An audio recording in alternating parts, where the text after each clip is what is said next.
Ponto de partida de sexta-feira, aquele no qual dou uma parada, dou uma respirada e ao invés de ter um TP na minha frente, de ter um roteiro, o que eu faço é olhar para os comentários, para as provocações, para as perguntas que vocês fazem nos vídeos de segunda e de quarta-feira e trazer respostas, trazer comentários, trazer observações, responder as provocações que vocês fazem e tudo mais. Meu vídeo de segunda-feira, para quem não lembra, foi sobre o Vox, a derrota do Vox, que é o bolsonarismo, a partido de extrema-direita da Espanha, que eu tratei como uma excelente notícia, não apenas pela derrota da extrema-direita, mas pelo crescimento da centro-direita, porque no fim das contas, veja, não é uma questão de, que bom a direita ganhou. É uma questão de, que bom os votos da direita migraram da extrema-direita para a centro-direita. Migração para posições moderadas, da maneira como eu entendo política, é sempre bom, é sempre positivo para as democracias. É o espaço onde o diálogo é possível. Meu vídeo de quarta-feira foi sobre Márcio Postman. Quando eu gravei, ele não tinha ainda sido confirmado, ele já está confirmado na presidência do IBGE. A questão é super polêmica, o Postman foi muito acusado por muita gente que trabalhava com ele no IPEA durante o primeiro governo Lula e o segundo governo Lula e o primeiro governo Dilma, de dirigismo ideológico, de perseguição a pessoas que pensavam de forma diferente. Esse é o grande problema dele, mas, enfim, a questão é polêmica, tem várias perguntas, provocações, queixas de vocês, a gente entra nelas, mas eu queria começar hoje com o seguinte comentário do Guilherme M. Ele cita uma frase que eu falo a respeito do Postman. O Postman foi contra o Pix, né? Ele é contra o Pix. E uma das coisas que eu falei foi, queria ver, essa frase é minha, né? Quero ver entrar na periferia e falar isso em voz alta. Aí o Guilherme faz a seguinte provocação a mim. Quero ver o Pedro entrar na periferia e falar para as pessoas que democracia liberal é o melhor regime para a periferia, que o capitalismo é o melhor dos mundos possíveis. Fala na comunidade que a redução de desigualdades tem que vir com tempo gradual, com convencimento, com diálogo, com moderação.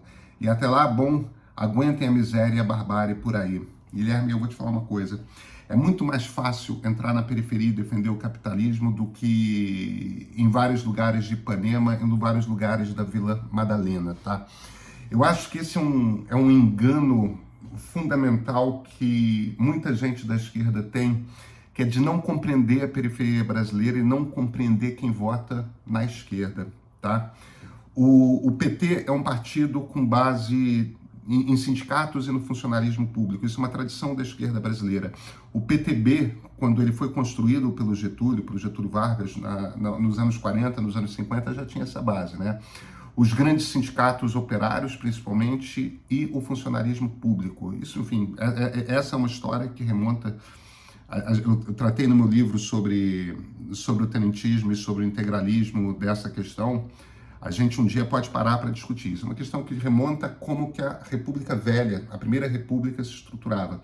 Mas a base social dos partidos políticos de esquerda no Brasil, dos grandes partidos políticos, dos partidos políticos que atingem tamanho, isso foi o PTB na Segunda República, e aqui na Terceira República, na Nova República, é o PT. A base deles é sindicato, entendeu? Sindicato principalmente de operários e funcionalismo público. Essa é a base. Aí você tem um grupo grande de simpatizantes na classe média ilustrada, na classe média alta, tá? Na classe média tradicional. Por isso que eu estou falando certamente de brincadeira de Ipanema, Laranjeiras no Rio de Janeiro, né? Ou Vila Madalena. O pessoal fala muito, não, isso aí você fala em Higienópolis, tá? Imagina, Higienópolis está cheio de petista. Você tem uma... Pompeia, tudo mais, você tem Pinheiros, você tem nessa classe média ilustrada, bem educada, que passou por universidade e tudo mais, uma quantidade muito grande de simpatizantes da esquerda. E tudo certo, isso não é um problema, tá? O que você não tem é esse mesmo tipo de volume de simpatia à esquerda nas periferias, nas regiões mais pobres. O que aconteceu? Isso a gente trata como um fenômeno à parte, diferente, que realmente é transformador. A respeito do presidente Lula como líder político, é o que é chamado de lulismo na ciência política, é a partir do segundo mandato do Lula. Isso não é tradicional do PT, e não está claro que isso seja do PT, isso aparentemente é algo que pertence ao Lula como líder político. Você tem uma base popular gigantesca, principalmente no Nordeste do país. E isso está diretamente ligado a políticas sociais que o governo Lula promoveu, não só o Bolsa Família, mas política de mais água, política, enfim, políticas de inclusão para pessoas muito pobres. Esse era um tipo de um eleitorado que pertencia, na verdade, no início da Nova República, principalmente ao PFL, que depois se transformou DEM, hoje faz parte desse meio que monstrengo ideológico que é o União Brasil. Esse era um eleitorado que votava na direita. Que tradicionalmente no Brasil, na história brasileira, vota na direita, numa direita fisiológica, e passou a votar no Lula. Eu não estou dizendo de forma alguma, por favor, não compreendam isso, que eu estou interpretando um programa Bolsa Família como política fisiológica, porque não é como eu vejo. Bolsa Família é uma das mais bem construídas políticas públicas que o Brasil da Nova República desenhou, uma política necessária, uma política democratizante, e que naturalmente veio junto com apoio. Agora, quando a gente fala da periferia urbana, a gente fala da zona leste de São Paulo, quando a gente fala de muitas das favelas do Rio de Janeiro, o que você tem, em geral, não é miséria. Você tem pobreza e você viu que são coisas diferentes, né? E a gente viu nitidamente, a partir do Plano Real, o início de uma ascensão no que se convencionou primeiro chamar de nova classe média e depois de classe C. O primeiro salto de ascensão social percebido estatisticamente dessa população das periferias urbanas foi imediatamente após o Plano Real. O fim da inflação foi um rompedor de desigualdade gigantesco.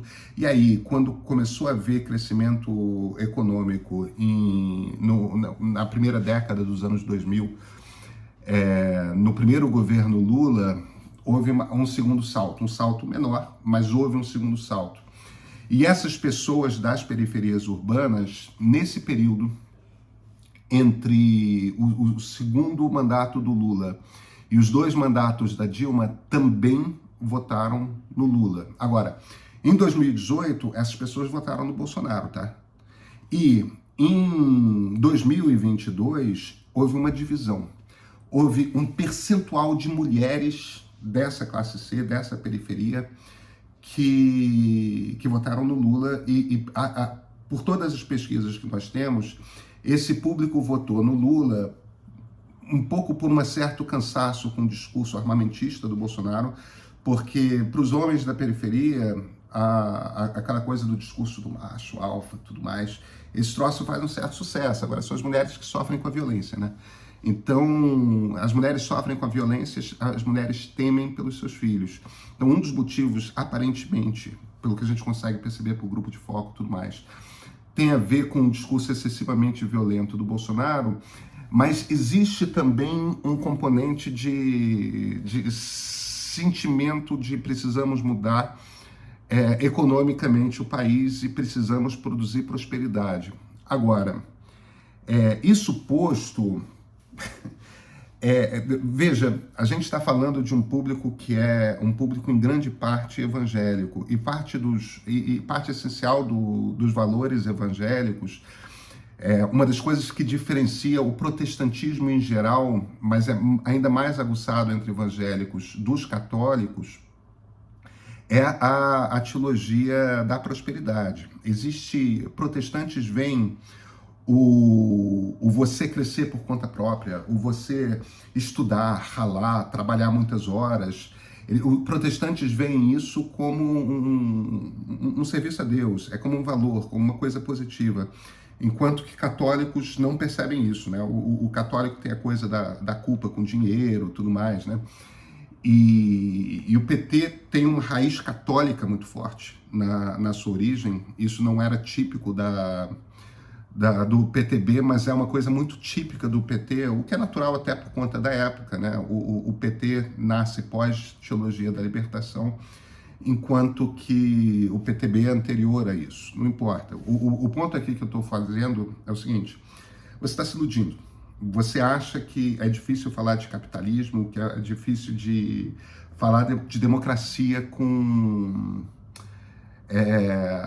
na periferia. Não, não é. É muito fácil. As pessoas acreditam e as pessoas querem.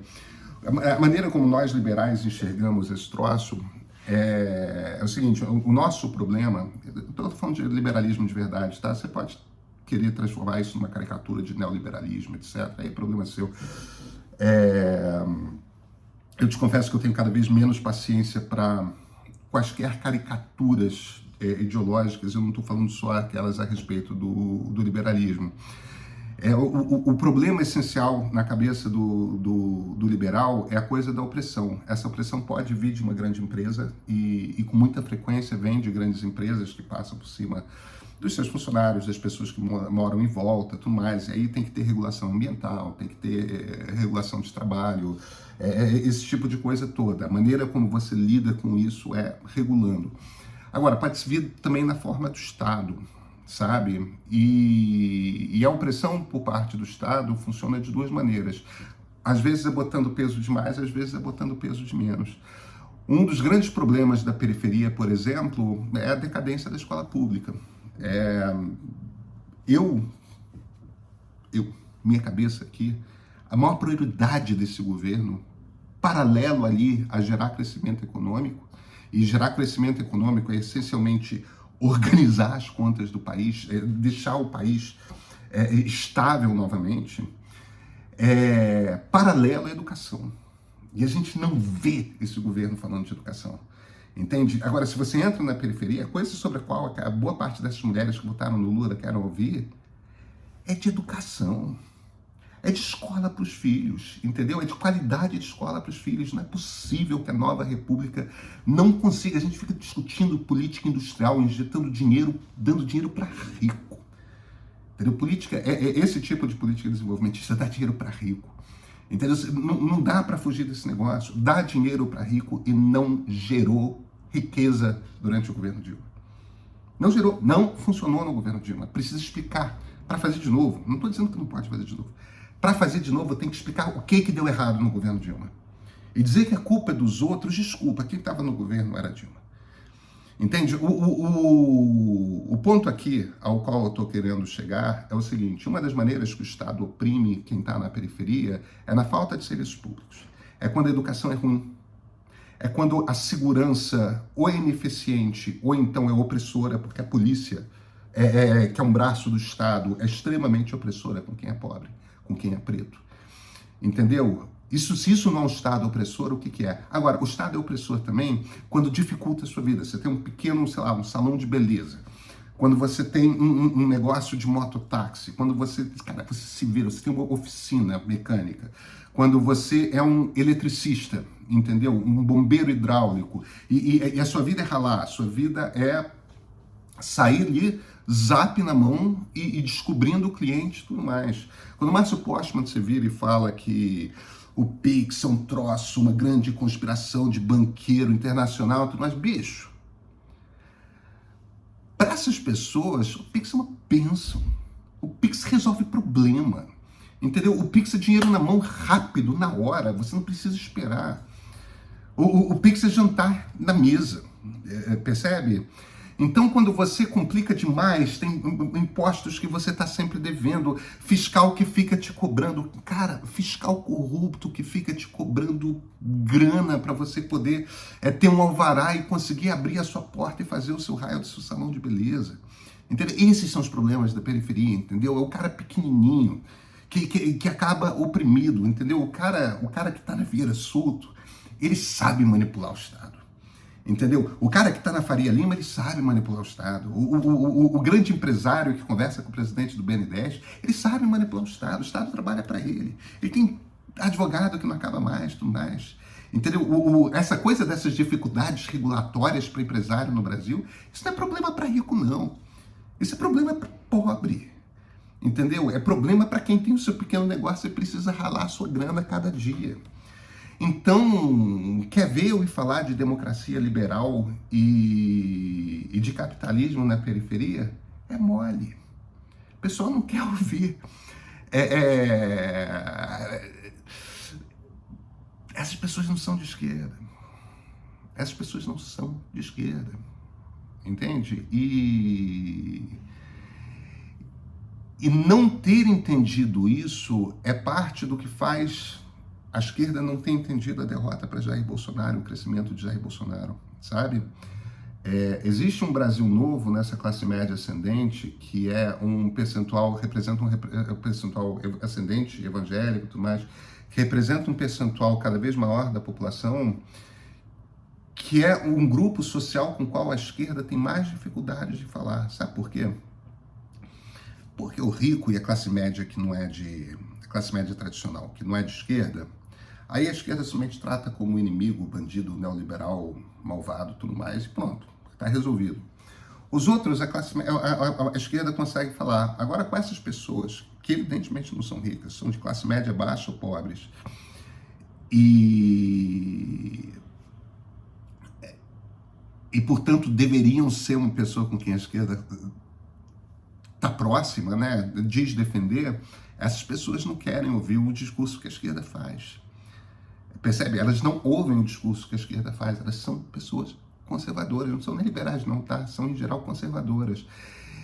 E a esquerda não consegue lidar com isso. A grande dificuldade da esquerda brasileira hoje é como é que eu falo com a periferia. É a principal dificuldade. Isso não é um problema trivial de resolver. E, cara, esse é o grande buraco no raciocínio, no discurso da esquerda. Sabe? Essa turma que pretende representar e que não se sente representada por ela. Então, você está se enganando, na boa. Gente, eu sou Pedro Doria, editor do Meio, e eu quero falar para vocês da edição de sábado de manhã. Eu estou, nesse momento, eu estou aqui em Uberaba, Minas Gerais, quarto de hotel, como vocês estão vendo. Eu estava falando com empresários aqui locais sobre inteligência artificial, e eu estou justamente esses dias trabalhando, eu estou fazendo para a edição de amanhã do Meio uma espécie de enciclopédia. Imagina, não uma enciclopédia gigante, mas são pequenos verbetes com pequenas biografias de algumas pessoas, descrição de algumas empresas e de alguns conceitos. São tudo organizado em verbetes, como se fosse uma micro enciclopédia, com quem que você tem que acompanhar para compreender inteligência artificial, quais são as tecnologias importantes, quais são as empresas importantes, porque isso é uma revolução gigante, esse troço é uma revolução tão importante quanto a internet, tão importante quanto a entrada dos microcomputadores, e a terceira revolução tecnológica importante, com a diferença de que o microcomputador demorou 30 anos para entrar no cotidiano da sociedade, a internet demorou 20 anos, esse troço vai demorar 10 anos para entrar no cotidiano. Vai ser muito rápido. E, no entanto, é um bando de empresa nova, é um bando de conceito novo, é um bando de gente nova que se torna muito importante nesse debate. Em quem que eu presto atenção, em quem que eu não presto, mas é um guia para ler o noticiário, de certa forma. Se você quer entender um pouco melhor, na edição de sábado do Meio, você vai receber. Como é que você recebe essa edição de sábado? É muito fácil, é só se tornar assinante premium. Vai. Eu costumo dizer R$10 por mês, né? Não é R$10 por mês. R$9,90. Como eu estava dizendo, eu sou Pedro Doria, editor do Meio, esse aqui, direto de Uberaba, Minas Gerais, esse é o ponto de partida.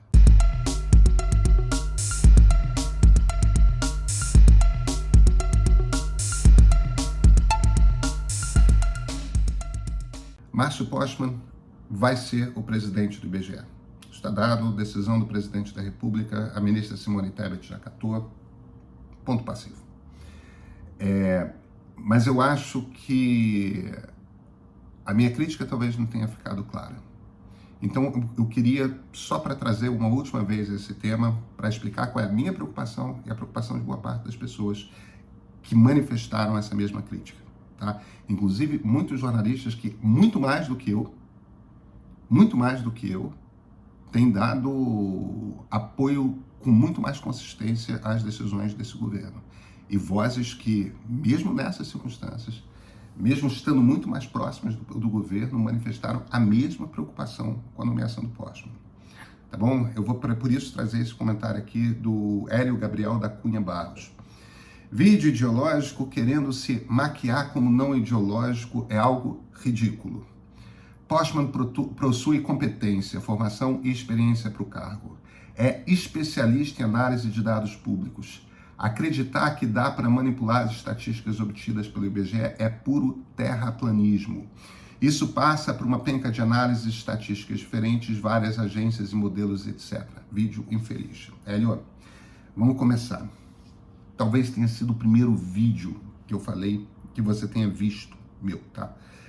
Caso tenha sido, talvez você não saiba, eu não escondo de ninguém a maneira como eu me identifico ideologicamente. Eu sou um liberal progressista, eu sou um social liberal, tá certo? Tudo que eu falo sempre parte de um ponto de vista liberal. Tá na esquerda do liberalismo, mas é liberal. Tudo. Então, você caracterizar uma análise minha como ideológica quer dizer o quê? Eu não estou escondendo. Eu não estou disfarçando. Talvez para alguma pessoa que não compreenda a maneira como um liberal raciocine, não está claro pelo raciocínio, porque o raciocínio é liberal do início ao fim, né? Se você já conhece a maneira liberal de pensar, você olha para o meu vídeo e vê a pessoa, esse é um liberal falando. Se você não conhece a maneira de um liberal pensar, não tem problema. Eu estou te dizendo, a maneira como eu penso é a maneira como um liberal pensa. Tem um filtro ideológico, qualquer análise política tem um filtro ideológico. É inevitável, porque a gente tem um ângulo pelo qual a gente enxerga o mundo. E esse ângulo parte de algumas convicções, alguns valores, alguns conceitos, umas inclinações que a gente tem. Isso quer dizer que todo liberal pensa igual, que todo conservador pensa igual, que todo socialista pensa igual? Evidentemente que não. Mas tem uma linha ali básica, uma maneira de pensar essencial que orienta a coisa. Tá certo? Então, vídeo ideológico tentando se fazer de não ideológico, não. Eu não estou tentando fazer de não ideológico. Eu não faço isso, eu nunca fiz isso. Então, bobagem a sua. Número 2. O problema do Márcio Postman não é o fato de ele ser um nacional desenvolvimentista. Muitas pessoas são nacionais desenvolvimentistas, o presidente Lula é. O problema do Márcio Postman é o fato de que, quando ele comandou o IPEA, ele foi acusado por uma quantidade muito grande de pessoas dentro do IPEA de dirigir ideologicamente a pesquisa que era feita ali. Perseguir pessoas que pensavam de forma diferente da dele. O problema aqui é perseguição ideológica. É isso. Porque o Márcio Postman é acusado de fazer isso na outra vez que ele dirigiu um instituto de análise de dados público. Entendeu? Acusado por pessoas que estavam lá dentro, que sofriam isso. Ele demitiu concretamente pessoas. Tá? Aí as pessoas falam, sim, mas claro, demitiu porque era neoliberal. É exatamente isso. Demitiu porque era, entre aspas, neoliberal. Em geral, as pessoas eram liberais, não neoliberais, mas tem uma infantilidade de esquerda que resiste a enxergar uma nítida diferença entre, sei lá, Paulo Guedes e Pedro Malan, que são coisas completamente diferentes. Mas, enfim, não importa. Terceiro ponto aqui que você trata. Acreditar que dá para manipular as estatísticas obtidas pelo IBGE é puro terraplanismo. Não aconteceu na Argentina. Não é terraplanismo. Bobagem é sua. Achar que dado não pode ser manipulado, isso sim é no mínimo de uma ingenuidade atroz. E eu nunca disse no vídeo que o Postman vai fazer isso. Eu disse no vídeo que o Postman é acusado por pessoas com quem ele trabalhou no IPEA de perseguição ideológica. De calar pesquisas que traziam conclusões com as quais ele discordava e promover pesquisas, às vezes mais frágeis tecnicamente, que traziam conclusões que interessavam a ele. e que, portanto, muita gente tem medo que alguém com esse perfil faça isso dentro do IBGE. E a maneira de a gente evitar que dados do IBGE sejam manipulados, porque sim, é possível, sim, aconteceu no país vizinho, e isso sequer é segredo, até a esquerda admite isso.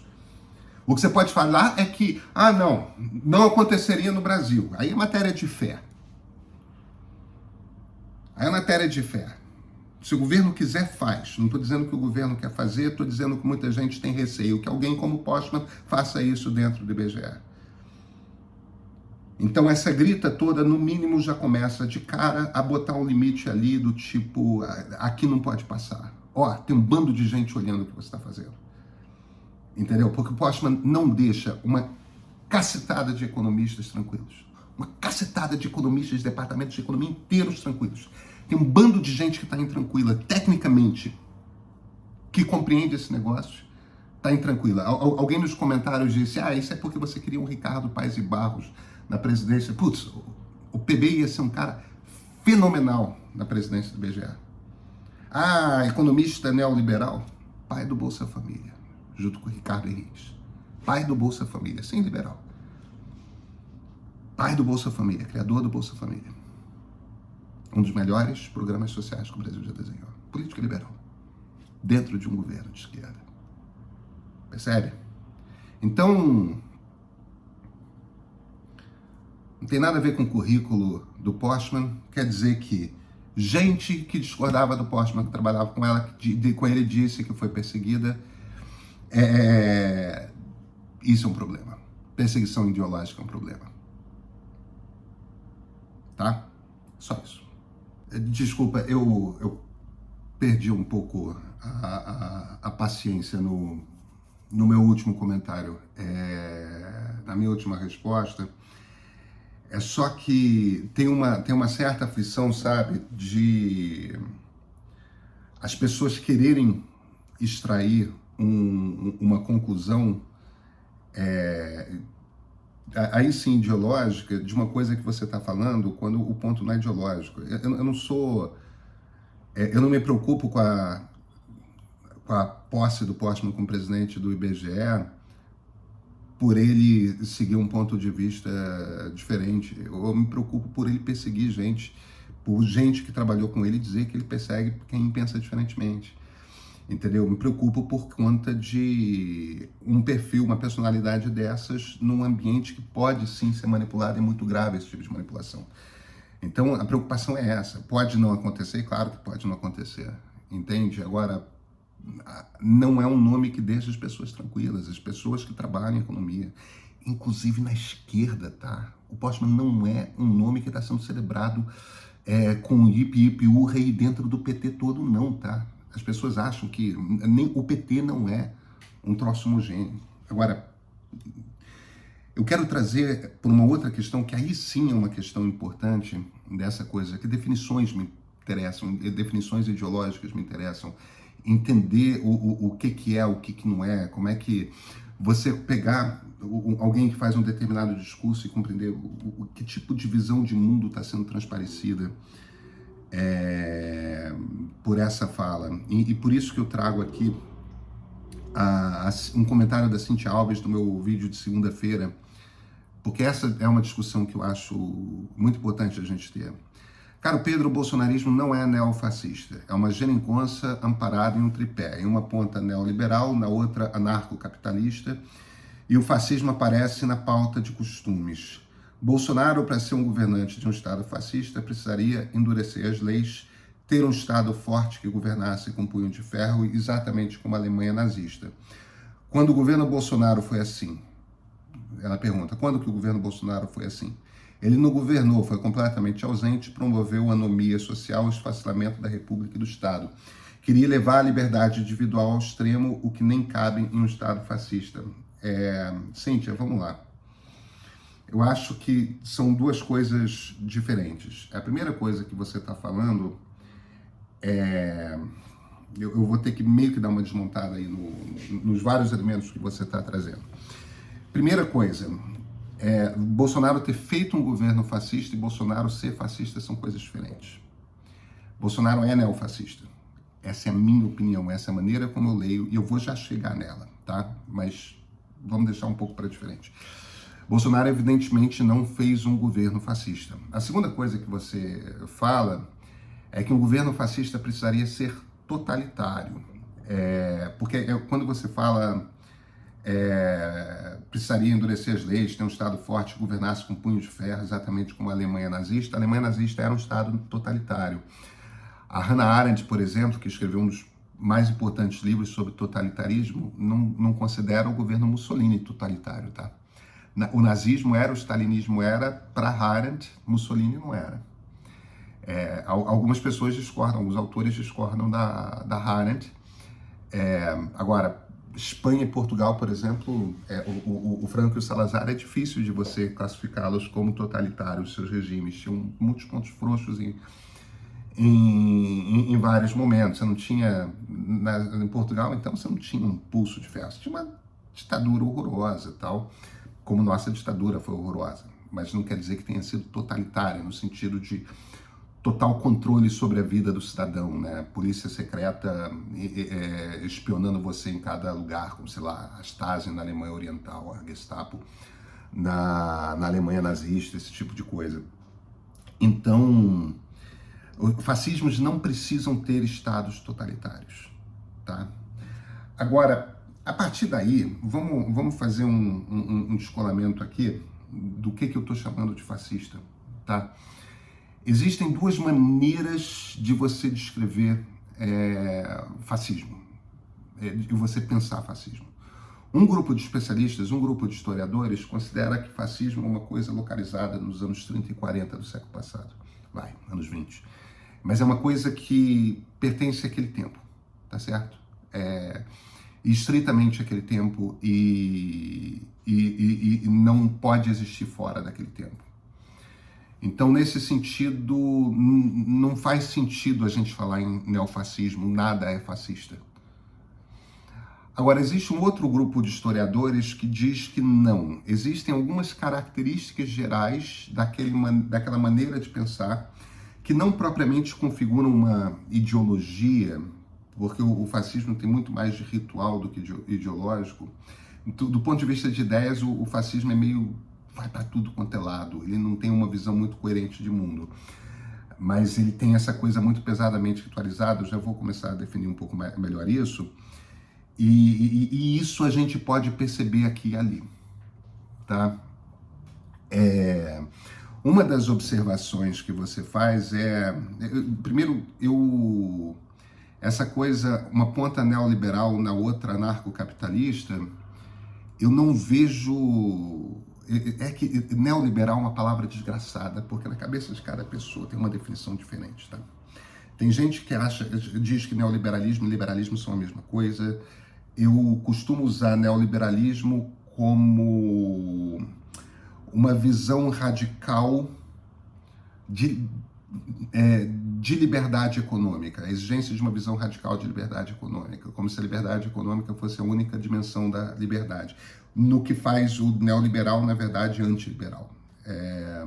Se a única liberdade que você leva em consideração é a liberdade econômica, você não pode ser liberal, porque se você é liberal, ou seja, considera que a liberdade humana em todas as suas dimensões é fundamental para a existência de qualquer pessoa, você vai ter necessariamente que levar em consideração que garantia de dignidade, né? Ou seja, você ter aqueles instrumentos essenciais para você ter uma vida digna, né? Teto, comida, liberdade de ir e vir e tudo mais, tudo isso faz parte da composição da liberdade. E isso, naturalmente, traz limites para a liberdade econômica de alguns, né? Uma empresa não pode oprimir, um Estado não pode oprimir uma sociedade em nome de liberdade econômica, porque aí você está cortando outras liberdades. Esse negócio de equilibrar a liberdade na cabeça de liberal é complicado, porque na vida é complicado, né? Então, eu não sei qual é a diferença entre neoliberalismo e anarcocapitalismo. Eu acho que é a mesma coisa, tá?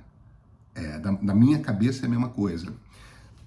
Eu não sei onde que você vê a diferença, eu estou imaginando que você veja a diferença, mas eu não consigo ver um tripé em que um pé é neoliberal e o outro é anarcocapitalista, porque eu acho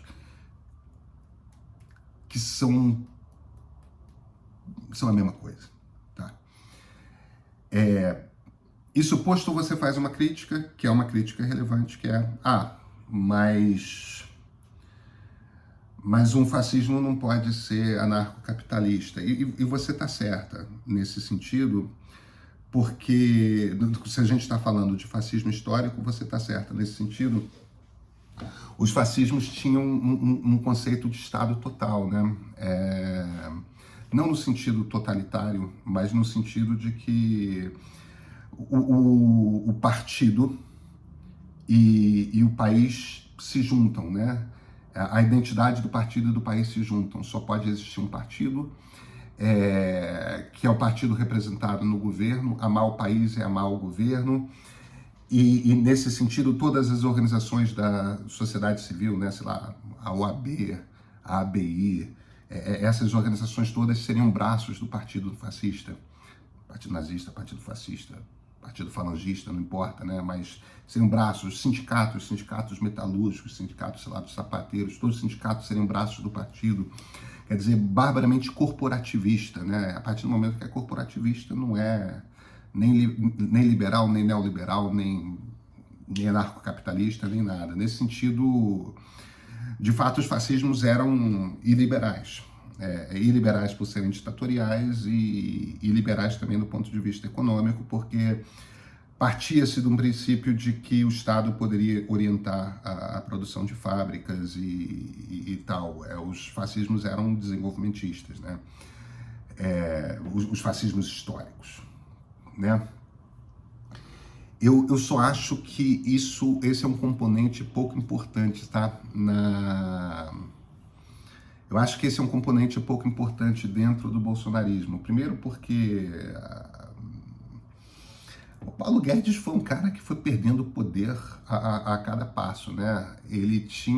O Bolsonaro tinha essa coisa desse discurso de liberdade econômica, mas era meio que da boca para fora, porque fora uma reforma ou outra, e olha, Dilma fez reforma, Lula fez reforma da Previdência, entende?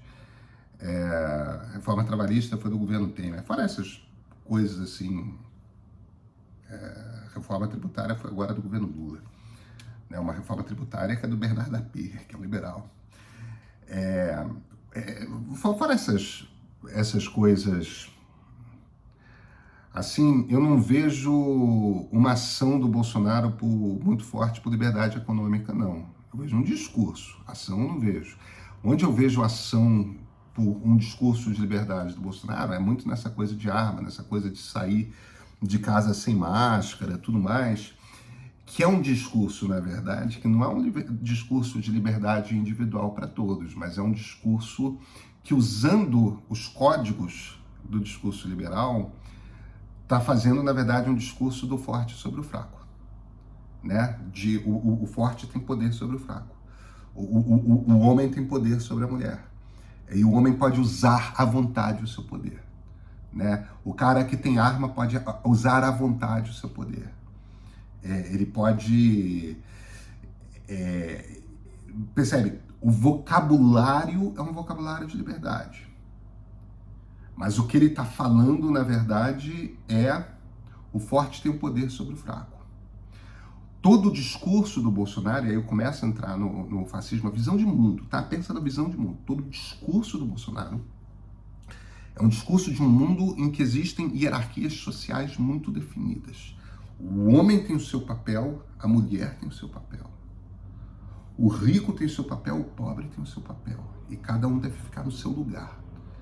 Cada um deve botar, entendeu? É aquela coisa de... E isso é pesadamente fascista, essa ideia de hierarquia social. Neste nível, o conservador acredita em hierarquia. Essa direita, que tem vários degradês, né, já acha que existe mesmo uma hierarquia social, só que o fascista estende isso ao máximo, né? O Bolsonaro, em essência, tinha um discurso de pesadamente cristão, né? Aquela coisa do Olavo de Carvalho, de vivemos um novo tempo de uma cruzada, a ameaça, tudo mais, pesadamente nacionalista, pesadamente masculino e com um culto à força física. Isso é uma marca muito importante de todos os fascismos.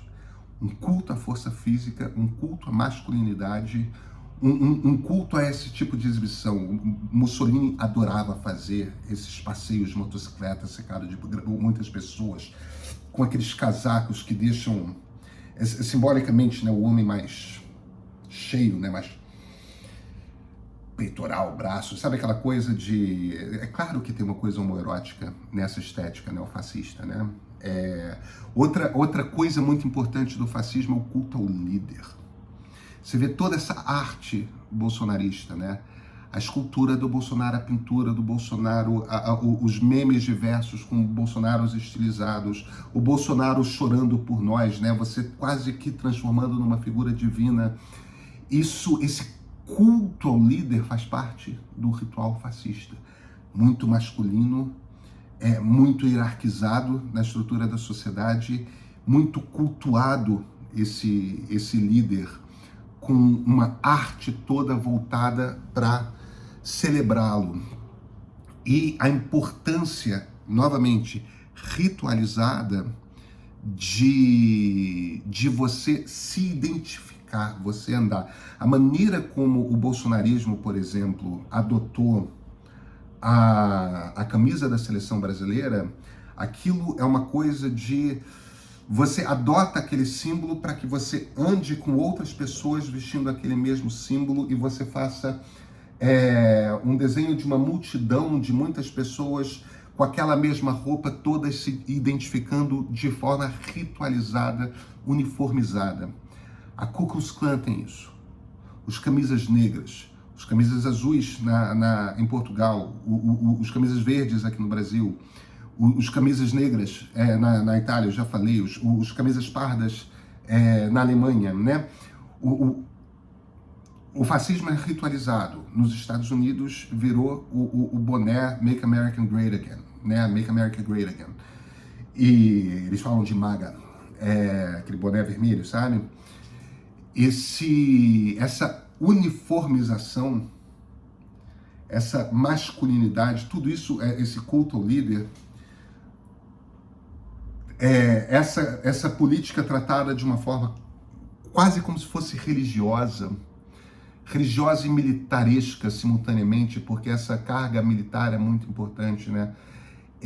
Tudo isso, o que é arma, se no fim das contas, eu não quero ser freudiano aqui, né? Mas senão é um símbolo fálico, né, cara? De potência, né? Aquele cano que bota poder para fora, sabe? Porque é muito psicanalítico, tanto o bolsonarismo quanto o fascismo em geral. Então, a maneira como eu compreendo o fascismo não é como eu compreendia, não, tá? Mas após escrever o meu livro sobre o integralismo, eu saí muito convencido de que o grande troço unificador dos fascismos é esse culto, essa coisa toda ritualizada. E se você me pergunta se existe uma coisa ideologicamente presente em todos os fascismos, é o culto à morte. O fascismo fala da morte o tempo todo. E o Bolsonaro falava de morte o tempo todo. Ele falava de tortura, ele falava de a liberdade de morrer para a Covid, ele celebrava a Covid, mesmo sabendo que aquele troço, as pessoas expostas na rua, estavam expondo a sua vida, entendeu? É morte figurada também, né? A morte concreta de indígenas. Mas é a morte figurada também, tipo, esse fascínio deles pelas milícias, mas é a morte figurada também quando a gente fala de a morte da floresta, né? A morte da esquerda, porque no mundo ideal do Bolsonaro não existe oposição, a esquerda tem que morrer. E ele falava isso mais uma vez, né? Ele usava a ponta da praia, né? Essas metáforas. Então, é claro que não é a mesma coisa que era nos anos 20 e 30. É diferente. Mas os elementos de composição são a mesma coisa, cara. Na boa. E o Vox é a mesma coisa, o trumpismo é a mesma coisa. Eu fico muito assustado, porque eu acho que poucas coisas são tão assustadoras quanto o fascismo. Entendeu? O stalinismo é tão assustador quanto o fascismo. Que é um movimento, eu não estou falando de comunismo não, tá? Eu estou falando de stalinismo. Que é o que você vê no Stalin, é o que você vê no Pol Pot. Você vê no Mao. Você vê na ditadura da Coreia do Norte. Entendeu? Esse desprezo pela vida humana, esse extermínio de todo mundo que pensa diferente. De grupos inteiros, milhões de pessoas. Eu tenho eu acho isso a coisa mais horrorosa que existe em política. É um troço que mais no fundo me dá medo, sabe? Eu acho um espanto que tanta gente não perceba, não olhe para o bolsonarismo e não enxergue o que ele representa. Ele representa a morte, a destruição.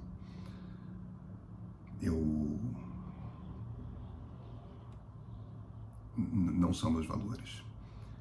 Quero estar aqui no governo Lula criticando com liberdade as decisões de um governo normal. Gente, até segunda-feira. Muito obrigado.